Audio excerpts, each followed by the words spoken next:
the three pandanus that Peter Dombrovskis put in his foreground of his iconic shot. I must say the ground around this area is becoming quite well trampled, and the little cushion plants are starting to become, yeah, it's certainly with people standing here wanting to get the shot. And I noticed there's paths leading off over there, people wanting to get more shots, their own take on the place, but unfortunately it's so fragile, and you know, even I'm guilty of trampling and trying to get a shot. It's a shame, and you wonder what it's going to be like in 50 years' time. You really do. Mind you, I think the number of people that will do this walk is still relatively small.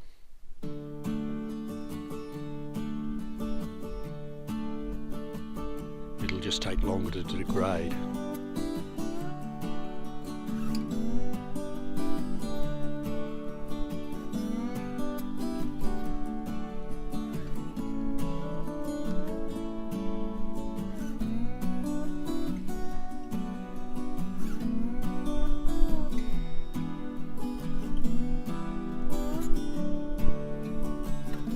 Another top day in a top part of Tassie.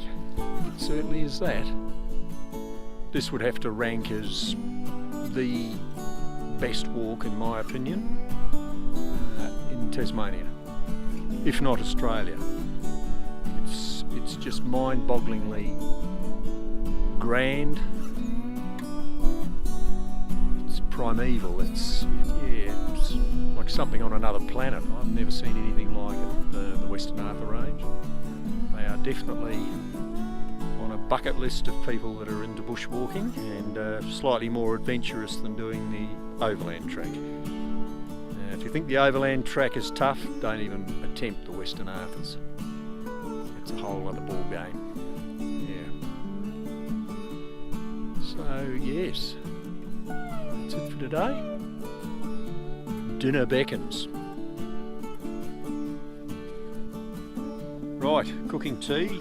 Thought some of you might be interested in what I bring to eat. Tonight's meal is roast chicken by Backcountry Cuisine. Standard bushwalker fare.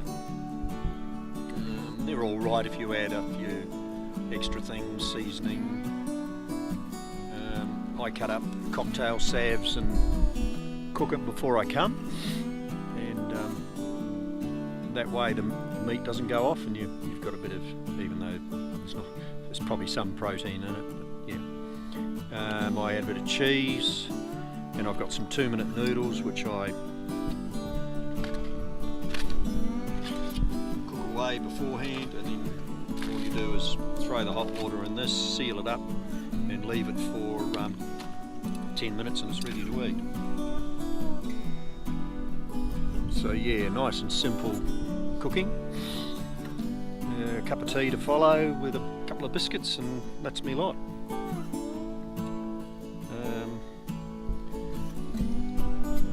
Other people will have different cooking type affairs. Windshield. I bring the gas canisters. They're nice and light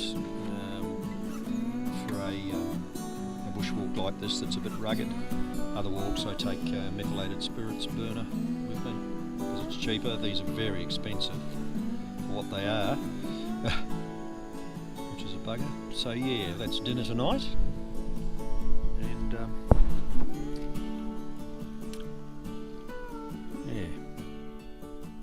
yeah, good morning. And a fine morning it is too. Day 3. Cannot believe this weather for October. The plan today is back up to the ridgeline where I'm going to find somewhere sheltered to camp, with a view to getting sunset and sunrise tomorrow morning. I probably should have taken all my gear up there yesterday, but I was absolutely pooped by the time I got here. And then going up there with just a day pack, I tried to find some suitable locations, but sort of ran out of time. So today is, yeah, go up to the peak up there and the one up there and have a bit of a wander around, just looking for suitable photographic locations for later on. So that's the plan. It's going to mean 2 trips up the bloody ridge, which is very steep. One with the pack and then back down to grab the water for tonight. Still deciding. I might do it in one and just take the water in a bag and hold on to it and carry it up. Decisions, but anyway, we've got all day to do it. So, still haven't seen anyone on the track, which is nice, not having lots of people, whereas in the summertime you'd always be bumping into people. This is the view that everyone comes to look at. It is pretty sensational. Although the duckboarding down the bottom detracts, but I suppose in post-production on the computer you can get rid of that. Yeah, what a view. Been taking some snaps here just for the record, but hopefully when the light's a bit better it'll be the place to be. So yeah. So I'm going to go for a real good explore around here today to find spots to photograph later. Right, I've climbed up to the top of, I think the name is Mount Sirius. My map from '97 doesn't show the name of this peak. It's directly above the campsite at Lake Oberon. Sorry for the wind.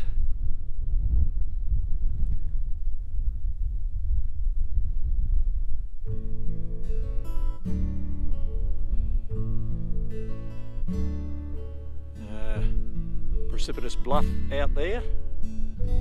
That's a sensational walk, and of course Federation. And the highest point on the Arthurs, on the Western Arthurs, West Portal, that one there. And of course Lake Oberon below. Just a little bit of wind up here, but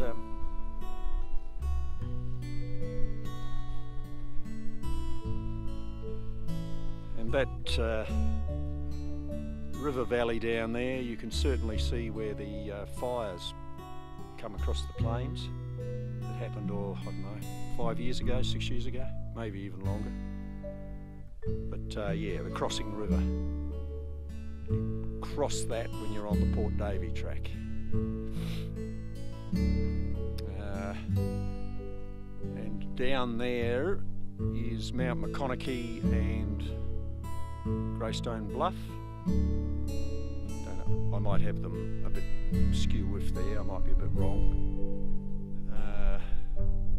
I did a walk to the White Monolith Range, which is off the end of the Arthur Range, some time ago, and when we crossed the crossing river, there was an echidna crossing the river swimming, paddling like a little dog. Never knew they could swim and do that. A friend of mine had a pre-video camera and got it all recorded on film. No, it was an early video camera, yeah. Just to prove to the doubting Thomases, that's Mount Robinson out there. That's not a bad day walk from the Crossing River campsite. Not too much scrub on it, which was quite amazing, and yeah, we did that as a day walk. Yeah, and down to Bathurst Harbour.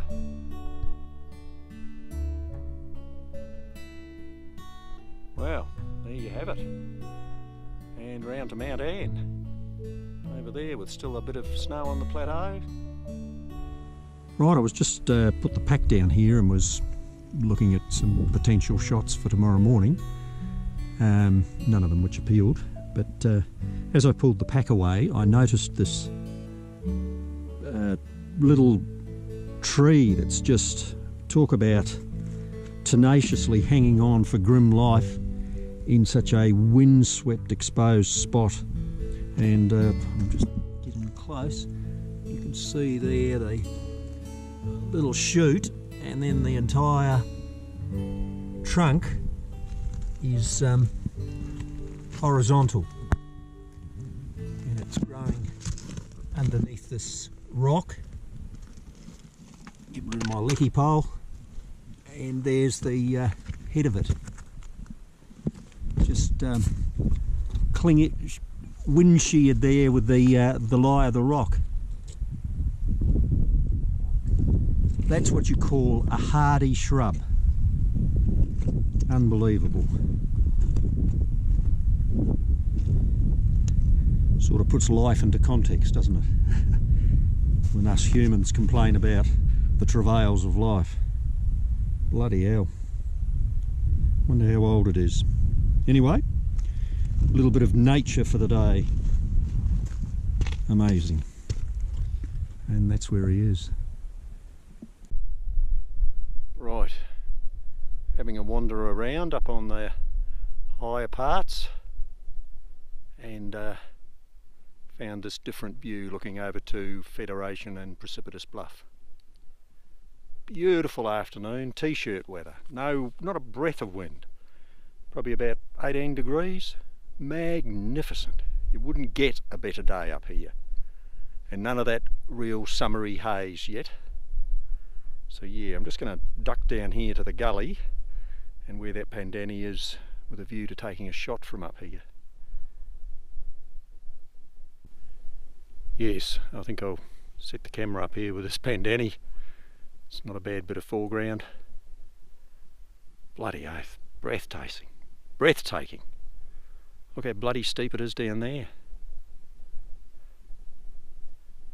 And believe it or not, over there there's a couple of little white sections on the rock, and that's the track where the track continues on after Oberon. I know it winds around up to the top of that peak up there. Bloody oath.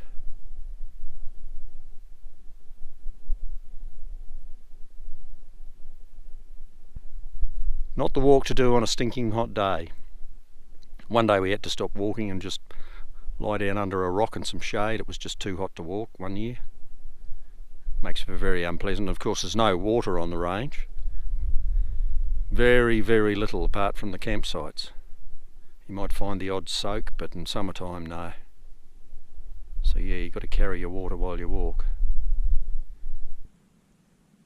Wouldn't be many days in the Western Arthurs where you get weather like this. And not stinking hot either. Just unbelievable rock formations. Sensational. And this prickly bush here called Scaparia, it flowers around December, and I notice some of the buds are already coming out, almost ready to bloom, so only a few, but yes, this would be quite a carpet. All these This is all Scaparia here, so it'll be a picture in when the flowers are out. Right, back up on top of Mount Sirius. Apologies for the wind, I haven't got the mic in. Yeah, going to get some photos of the sunset. I don't know what it'll be like, but there's plenty of clouds, so ever hopeful. It's only 15 minutes back down to the tent, so that's all right. So yeah, without further ado, I better get set up, because it won't be long now. Good morning. Day 4. Well, an interesting night spent in the tent. It did start to blow. At about 3 o'clock it really started to blow, and at 4 o'clock I made the decision to pack up and just move a few metres,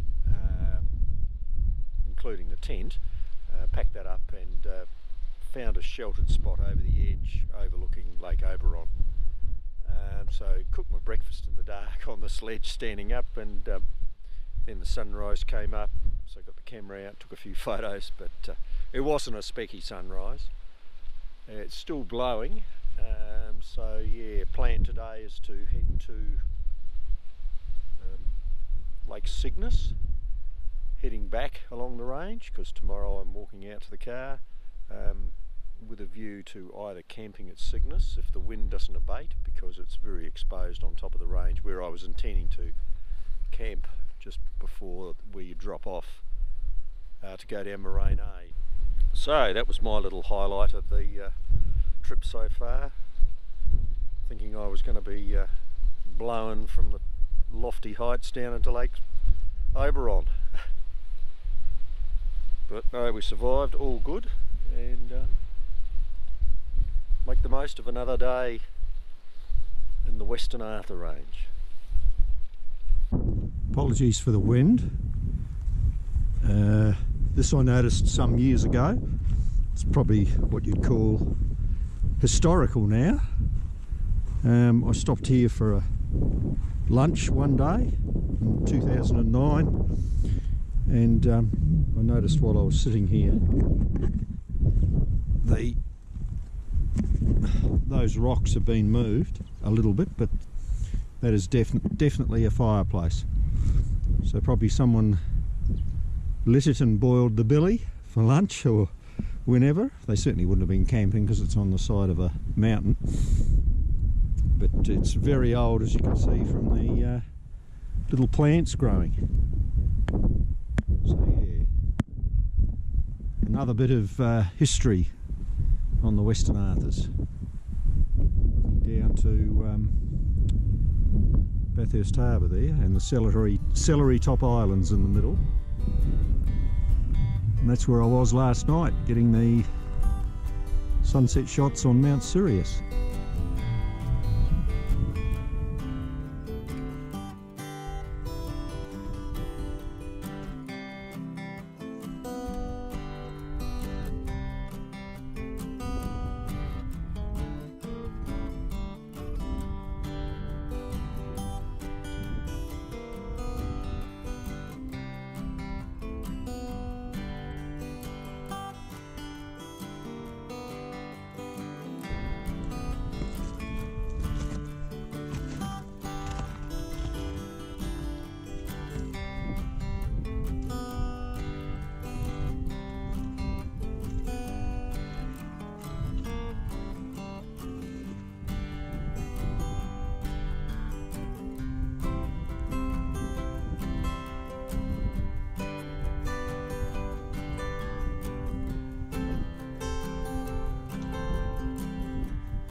Right, my campsite at the very top of Moraine A, but the only semi-sheltered campsite, and as you can see it's not that sheltered.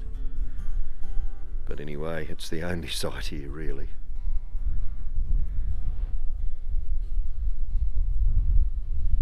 Port Davey in the distance, Mount Hesperus. Yeah, when I first came, the first night was just behind this rocks over here. It was very breezy. About a month ago, a friend of mine on Facebook did a walk up to here and was complaining about the rubbish that he found on the track, and I must admit, I certainly discovered some coming up Moraine A and along the track, the ubiquitous tissues. But to take the cake, I found this up here, some climber's bloody rope that was just left. And when I was at above Lake Oberon, I was looking for a nice cool shady spot to store some of my gear while I went up for a wander during the day. Didn't want to take a full pack with me. And I came across this bag with all this food, these meals in, Safcold dinner in foil packs. 3 of them. I had one last night, tried it, and it was quite edible. I don't know how long the rubbish bag had been sitting there, but it was under a rock, so it was very shaded and cool, so I don't think there was much chance of it going off. So yeah, if you don't want to eat it, take it home with you. Not that hard. I take a rubbish bag home with me instead of leaving it everywhere. People have just got no idea. Well, maybe they have, they're just lazy shits. Anyway, I've said my piece for the day. Time to have a cup of tea and then go for a wander before sunset. Right, I've walked out to the very end of the Western Arthur Range, now looking down on the valley where the Port Davey track goes, and directly over there in amongst the, looks like smoke, but it doesn't, there's no smell, it's just some sort of haze, is the White Monolith Range. Did a walk there with lots of intentions, but didn't end up succeeding. We visited Wombat Peak and Sculptured Mountain, which is straight over there. Yeah, very interesting. The rocks on the White Monoliths look like tombstones, great big tombstones sort of leaning over at odd angles in a churchyard. They're very different to the rocks here. Yeah.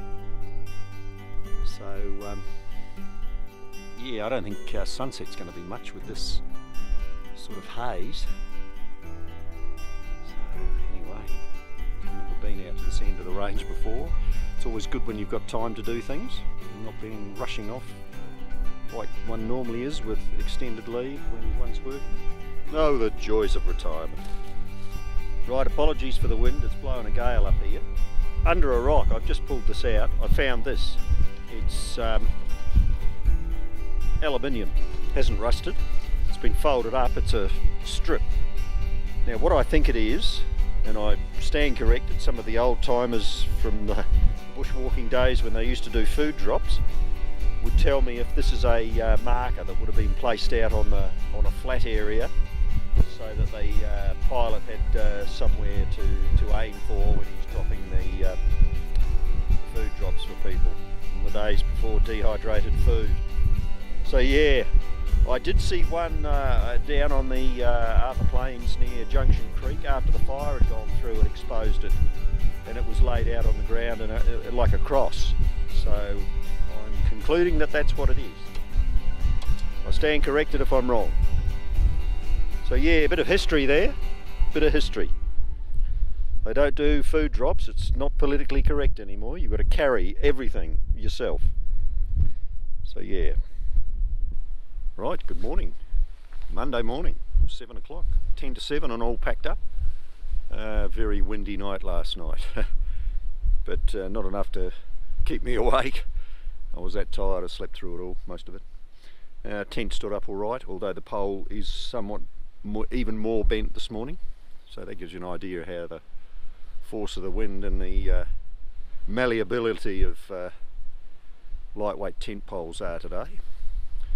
Just thought I'd recount a story last night.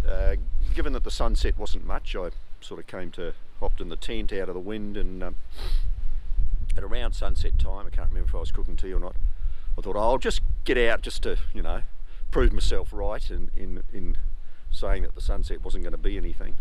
And just as I emerged from the tent, right where these rocks are, about another 15 feet above them, was an eagle, a wedge-tailed eagle with a small mammal about the size of a hedgehog in its claws. It wasn't moving, and the wedge-tailed eagle was just riding the current of air up there, and he was pecking at this small mammal. I don't know what it was, and he was doing that for about 10 minutes. Ultimately, just over there, he lost his grip, and the thing, whatever it was, I couldn't determine, fell to the ground. And this was getting on dark, and I thought, oh look, by the time I get into him and get my camera out and get everything, I'm sure he'll shoo away, because I'm quite sure the eagle didn't see me. He was sort of drifting backwards and forwards here, almost like he was looking for the mammal, but it was so dark, if it had fallen in between two rocks, he wouldn't have even seen it.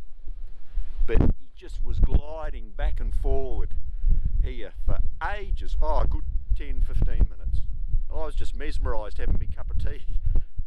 There was no sunset, but by jingoes was that beat a sunset any day. I've never seen that before. So yeah, Reed's story to end the trip on. A great trip, so now the descent down Moraine A and out to the car. Right, slowly making my way down Moraine A, and not not far from the top. I've been walking 15 minutes and it'd probably be the steepest part of the whole climb. And now it starts to level out a bit down here. Moving along the range. Mount Picton. Weld. Sorry for the noise. Yeah.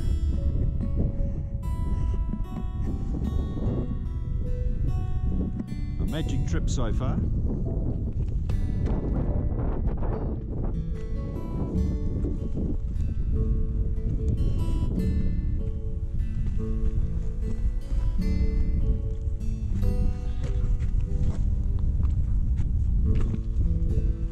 Definitely need one of these things. Like having a third leg. Absolutely amazing. Worth their weight in gold. You don't need two. Two's too many. Especially up terrain like this. Right, off the range now. And have started the walk back to Junction Creek. There's that bloody Moraine A up there. Took me an hour and a half to come down, bit different to the 3 to 4 to get up. And yeah, there's where I'd went as far. I was below that summit there 2 days ago when I was having a wander around up the top. So yes, I could have come down Epsilon Moraine E, which is over there, but decided to come back along the range. It's been a absolutely 10 out of 10 trip so far. We'll definitely be coming back. That is a given. A magic part of the world. In fact, I haven't seen a soul since I left Hobart. Has made it extra special. Like I said before, top walk in the top part of Tassie. And you know you're getting near the end when there's the scrub down station.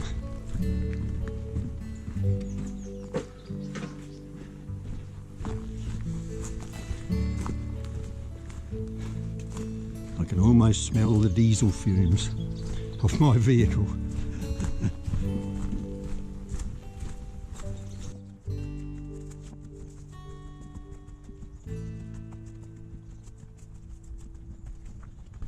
Oh yeah, the sign-in booth.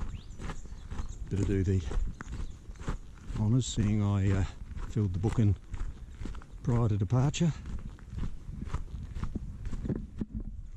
Back to civilization.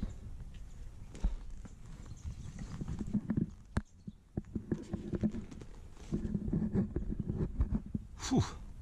Time. 1 o'clock on the dot, left at 7.